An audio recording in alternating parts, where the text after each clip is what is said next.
ہمارے ہاں پرابلم یہ ہوئی کہ جب ہم نے مدینہ میں بنی ہوئی انسانی تاریخ کی سب سے پہلی اور سب سے بڑی یونیورسٹی کو جلا دیا. اس یونیورسٹی کا نام ہے باقر العلوم. مولا امام حسین علیہ الصلوۃ والسلام کی شہادت کے بعد مولا امام باقر نے رسالت مآب کی حویلی میں اس یونیورسٹی کی بنیاد رکھی, جہاں پہ جابر بن حیان جس کو بابا کیمسٹری کہتے ہیں وہ پڑھتا رہا ہے مولا امام جعفر صادق علیہ السلام سے. اس یونیورسٹی کو کیوں چلایا گیا؟ بیٹا بہت ساری ریزنز تھیں.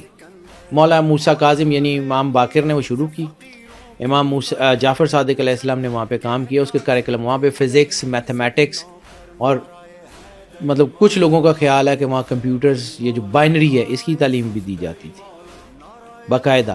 پڑھانے والے کون؟ امام.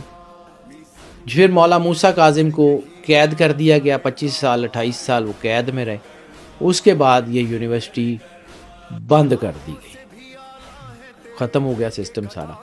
لیکن اس یونیورسٹی نے جو 60 سال 65 سال, کچھ لوگ 70 سال یا 73 سال کہتے ہیں, اس کا امپیکٹ اگلے 800 سال تک رہا. 70-60 سال میں جس یونیورسٹی میں یہ علوم پڑھائے جاتے تھے اس کا امپیکٹ 700-800 سال کے.